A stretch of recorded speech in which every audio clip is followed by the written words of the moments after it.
contextualizar nuestro documento número 1, que se llama la definición y los tipos de salario. Lo vamos a hacer como el método con el que hemos trabajado, que lo hacemos por medio de un conversatorio. Vamos a partir de este primer documento, que aunque es cortico, vamos a hablar mucho de él. Bueno, ¿quién de pronto sabe la palabra salario de dónde viene? ¿Cuál es el origen de la palabra salario?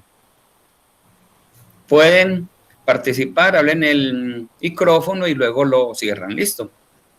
Profe. Dime. Antes se pagaba con sal. Exacto, eso viene desde la historia del antiguo imperio romano, porque resulta que está comprobado científicamente que el hombre sin sal y sin agua no puede vivir. Entonces, la sal en aquel entonces, en los tiempos antes de Cristo, la sal era un producto muy costoso. Según la historia de la moneda, los primeros que acuñaron lo que entendemos hoy por dinero fueron los antiguos romanos. La humanidad tiene mucho que agradecerle a ellos, porque ellos inventaron lo que fue la política, el Estado, las leyes, el desarrollo social. Fueron personas muy inteligentes, muy organizadas, muy bien. Entonces la palabra viene salario. Entonces en el documento que les envié, nos dice que salario se dice que es lo que percibe una persona a cambio del servicio por el cual fue contratado. ¿Listo? Entonces dice que es toda contraprestación que esta persona pues recibe, ya sea en una ordinaria, fija o variable. Sea fija en especie o salario que sea variable. Bueno, recordemos que para Colombia el salario mínimo para el año 2020 quedó en 877.803 pesos, con un auxilio de transporte de 102.854. Entonces, todo lo que el empleado va a recibir siempre y cuando se haya pactado por escrito. Recuerden que todo lo que se pacte por escrito son los pagos que se le van a hacer al empleador como con la contraprestación, que se conoce como salario. Bueno, entonces acá más adelante en el documento me van a decir de los pagos que no constituyen salario.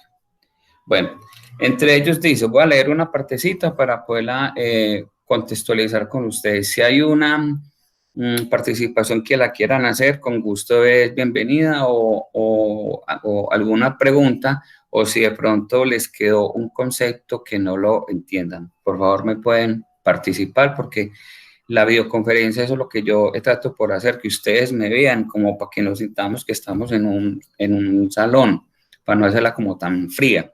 Entonces dice, no constituye salario las sumas que ocasionalmente y por mera liberalidad recibe el empleado del empleador como primas, bonificaciones o gratificaciones, también como los gastos de representación, medios de transporte, elementos de trabajo y otros semejantes. Bueno, aquí me está hablando de un concepto que es la prima. Es lo que se conoce como una prima extralegal. Las primas extralegales son las que se hacen bajo una convención o bajo un acuerdo sindical. Uno de los sindicatos más poderosos que tiene acá, pues Colombia, es el de Ecopetrol. Ellos reciben unas primas adicionales, pero que en un momento se constituyen salario. Una de ellas muy básica es la de la educación de los hijos. Claro que hay unas características que el empleado que esté allá vinculado cumpla para que le den esta prima. Entre ellos es el tiempo que lleve pues trabajando, la escala pues salarial. ¿Cuál es esa? Que le dan la educación del niño desde preescolar hasta su especialización en la universidad que él escoja, siempre y cuando sea en territorio colombiano. Entonces miremos que es una prima extralegal, pero no constituye salario. Hay que quedar algo muy claro. La empresa, ¿qué tendría que hacer para que estos desembolsos de dinero no le constituyan pues salario? Hay dos opciones. pero también dependiendo de lo que se dé como pues, salario. Si en este caso es esa prima extralegal o esas bonificaciones, como es el caso de los aguinaldos que se dan a fin de año, o dan una bonificación porque el empleado terminó su carrera universitaria, o en algunas empresas dan porque cumplió años o porque se casó, bueno, eso ya son políticas internas. Esos pagos que no son salarios, la empresa lo que debe hacer es lo siguiente: hacer un oficio o un documento que diga algo así, pero debe de tener esto: la empresa tal con ni tal le hace entrega el día de hoy al señor fulano de tal con cédula tal, la suma de tanto por concepto, por ejemplo, de una bonificación, punto. Este valor no constituye salario ni factor prestacional. Firman los dos. Pero ¿qué ocurre? Hay un litigio entre los abogados que dicen que la costumbre se convierte en ley. Entonces siempre ha habido esa discusión. Entonces dicen, no, si se la dan cada 6 meses, si es pues salario. Entonces dicen, no, si la dan cada año, entonces no es salario. Entonces eso ya es un litigio que se dan entre las partes, tanto la demandante como la pues demandada. Y al final de cuentas, el último que decide es el juez laboral. Por ejemplo, conozco, porque cuando fui estudiante me llevaron allá, fui a la cervecería Unión. Allá los empleados tienen servicio de comedor y les dan una comida muy buena, pues tuve la oportunidad de comer muy buena la comida. Entonces allá esa comida que les dan a ellos se la cobran por nómina, cualquier valor, voy a decir un valor presupuesto, que cada almuerzo o cada cena les cuesten 500 pesos, y se las cuentan de su salario, están aduciendo que eso no es salario. Pero para hacer eso, el empleado tiene que autorizar por escrito. A ningún empleado se le puede descontar algo que no esté estipulado, por la ley. Hay dos tipos de descuento, me adelanto pues un poquito. Es que el tema de salarios, ya que uno hable mucho, pero lo voy a contextualizar lo más que yo pueda. Los únicos descuentos permitidos son los que son hechos por ley o por un fallo de un juez. Entre ellos tenemos lo que es la salud, pensión. Son los fallos, son aquellos descuentos, son aquellas deducciones que el empleado no autoriza. El otro descuento es cuando es por préstamo de vivienda por medio de una entidad financiera. Eso se puede hacer porque cuando él lo hace, él firma un pagaré. El otro que está estipulado por la ley son los embargos, que son los del embargo de tipo comercial y los de cuota alimenticia. Esos son dados por un juez. El de la cuota alimenticia la da un juez de familia o un juzgado de familia en su efecto. Y cuando son embargos de tipo comercial, son aquellos, digamos, cuando vos le servís de fiador a una persona y esta no pagó, no hizo el pago, pues obviamente te llaman primero a hacer una conciliación de pago. Si no se da la conciliación de pago, o sea, para un juez civil, y el juez civil es el que define cuánto. Más adelante les explico cómo es el porcentaje, cómo se saca, sobre qué base salarial. Vamos a hacerlo con calculadorcita y todo eso. Eso es muy fácil. Bueno, con respecto a las bonificaciones, también como yo les decía, todo tiene que ser por escrito. Y dice acá, también no constituye salario lo que es el dinero en especie, no para su beneficio ni enriquecer su patrimonio, sino para desempeñar a cabalidad sus funciones, como los gastos de representación, medios de transporte, elementos de trabajo. Bueno, voy a explicar cada uno. Entendemos por un gasto de representación, por ejemplo, a Jaime Pinzón lo mandan para Cali a un seminario, una empresa lo invitó a una charla, entonces el jefe de Jaime, pues perdón Jaime que te meta ahí pues. Entonces a Jaime le ve, Jaime, llévale al gerente allá, toma estos 200.000 pesos, comprarle un obsequio, cualquier cosa. Entonces a Jaime le compró una corbata, una botella de whisky, pero a Jaime le dieron esa plata. Pero esa plata para Jaime no constituye un dinero para cumplir a cabalidad sus funciones, lo hicieron como para que la empresa de Jaime quede bien ante la otra. Eso es lo que se conoce como los gastos de representación. En ningún momento eso va a ser salario. Entonces Jaime, cuando llega a la empresa, ojo con esto, ¿cómo legaliza ese gasto? Cuando él compra la factura, digamos la compró y le preguntan, Jaime, la factura a nombre de quién. Él dice, no, a nombre de la constructora, perdón, ABC con y tal, tal, tal. Ahí la empresa se cura en salud que esa plata no se le dio a Jaime. Si Jaime fuera a legalizar ese gasto, entonces eso habría un problema porque hay que cambiar la factura, porque no pudiera a nombre del empleado, tiene que ser a nombre de la empresa. Cuando estamos hablando de gastos de representación.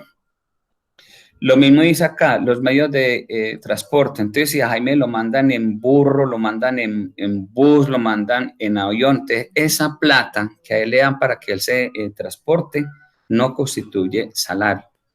Profe, una Pero hay que pregunta que tener en tengo. cuenta una cosa, dame, ya sé qué más a preguntar, pero si es una persona que es un agente pues, viajero, que está saliendo constantemente para Cali, Medellín, Bogotá, el Amazonas, ese sí se constituye ya gastos de viaje, eso ya sí ya sería viáticos, eso ya sí es salario.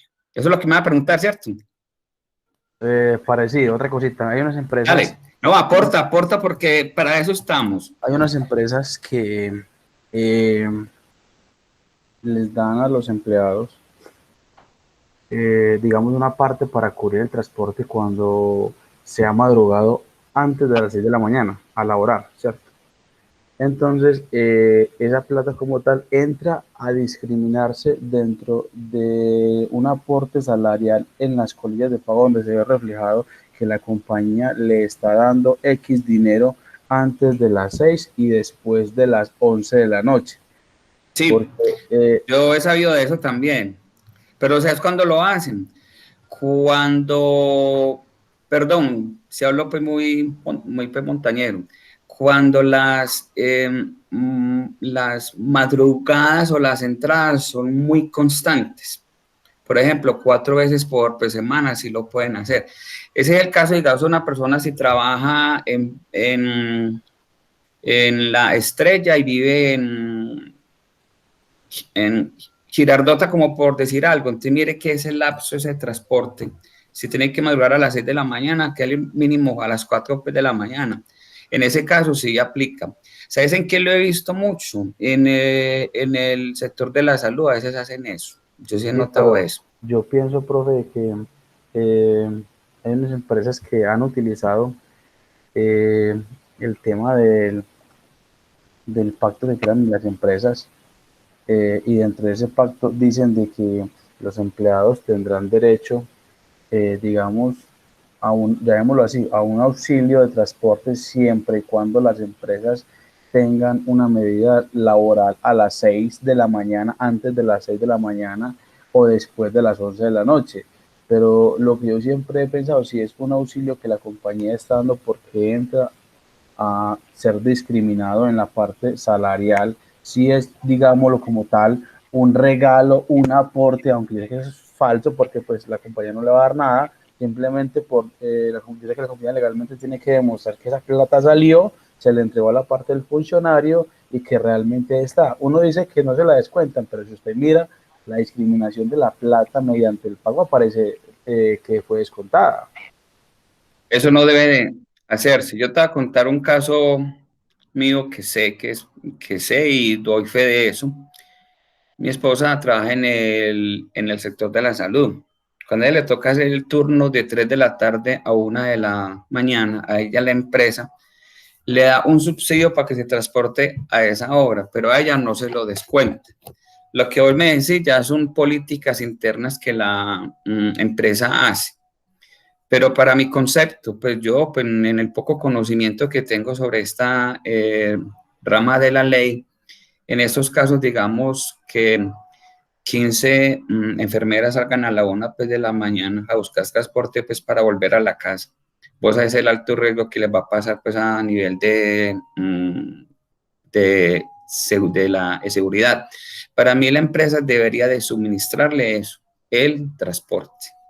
Pero te vas a dar cuenta que en la parte laboral se tiende a que hacer muchas interpretaciones de las empresas a título personal. Uno que yo he notado, que los descuentos en las citas médicas, el tiempo que la persona sale para una cita médica se los descuentan, eso no debería de ser así. Otra cosa es que el empleado cada 8 días se enferme, eso ya es otra cosa, eso ya es otro, ya se le daría otro manejo, pero ese tiempo no le da de descontar.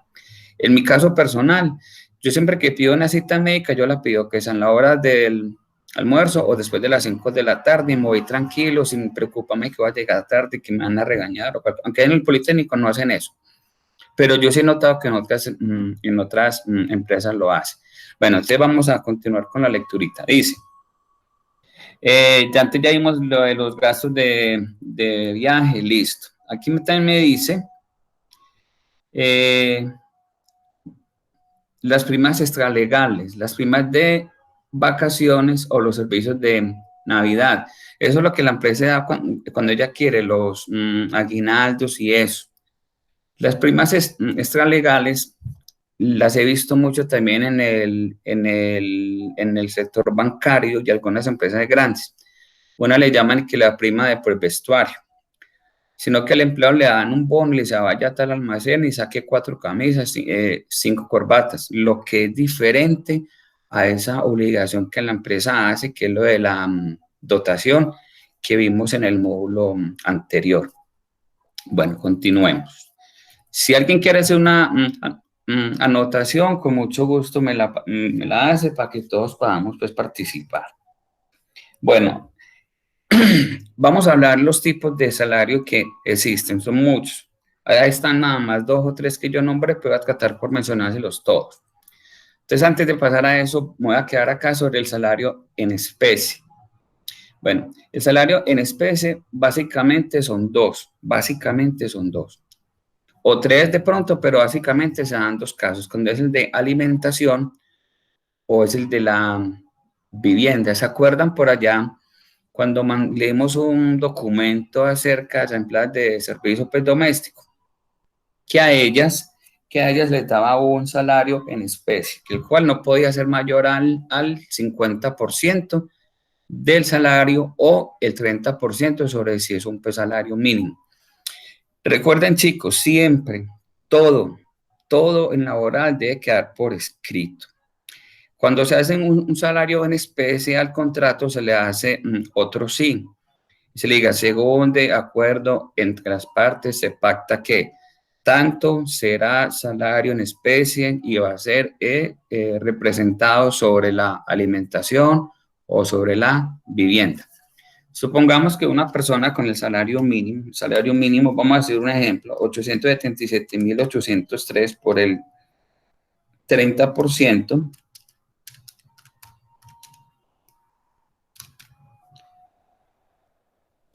esta persona mensualmente va a recibir 614.462 pesos.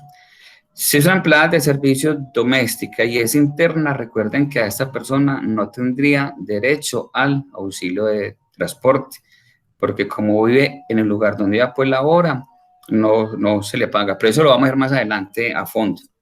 Entonces, en este caso, a esta persona se le pagan los 614.000 pesos. La diferencia es lo que se representa como la alimentación que ella se le da, los servicios también, porque ella consumiría agua, luz, de pronto teléfono y el lugar donde vive, pero el aporte a la seguridad social del empleador, de las señoras del servicio doméstico, se haría sobre el 100%, sobre el salario completo, sobre los 877.803. Nadie puede cotizar al sistema de seguridad social con menos de un mínimo, porque la Constitución Política de Colombia dice que si es un empleado dependiente jamás podrá ganar menos de un mínimo. Bueno, hasta ahí vamos bien, listo, vamos correcto todos, niños. Profe, una preguntita. Pregúntame. las empleadas de servicio doméstico también, como dice la ley, ellas pagarían el 4% de la salud y pensión o solamente lo Claro, pagarían. Ok, sí, sí, sí, sí, sí. Las empleadas de servicio doméstico tienen derecho a todas sus prestaciones. Hace 2 años, como yo recuerdo que les dije que no le pagaban la prima de servicios, ustedes recuerdan que hicimos ese comentario, pero eso fue un tira y jala en el Congreso porque decía que a esta persona se le estaba entrando en detrimento su patrimonio, pero ya por ley ella cotiza salud, pensión, ARL, eh, a la caja de todo. Ella tiene derecho a todo, se le tiene que pagar todo. Lo que pasa es que, perdón la expresión, a veces la ignorancia es ignorante y muchas personas aún siguen pagándole un salario que no alcanza realmente para vivir. Pero ahora, muchachos, ya contan con la internet, con tantos programas por la radio que uno escucha, ahora ya la gente ya no es boba, ya la gente ya sabía que tiene pues derecho. Sí, claro que sí, Rubén tiene derecho a su seguridad social. Ok, bueno, sigamos acá.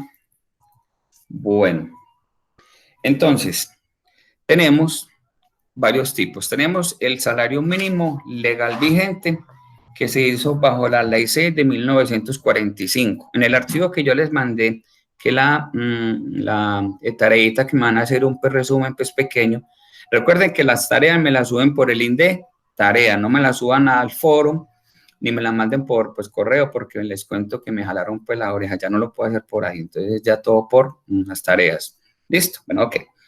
Tenemos el salario en especie que ya vimos cuál es, que no puede ser mayor al 50% del salario pactado o del 30% si es el salario mínimo legal vigente. También la ley le faculta que se pueda pagar un salario por hora. Pero ¿qué pasa? Este salario por hora siempre ha sido de mucho debate. Recuerden el año pasado que la ministra de Trabajo, antes de que fuera todo este rollo de la pandemia, que fue a comienzo de año, que se formó porque un expresidente acá dijo que era la forma de incentivar pues, la parte laboral. No, yo pienso que si no se sentía la parte laboral, antes eso lo que va a producir es más desempleo. Nadie va a ir a trabajar por horas, ni nadie va a ir a trabajar por lunes, miércoles y viernes y después contratan a otra persona para que vaya martes, jueves y sábado. Ningún empresario va a hacer eso. Voy a tener la videoconferencia para que no quede tan pesada y la vuelva a comenzar otra vez.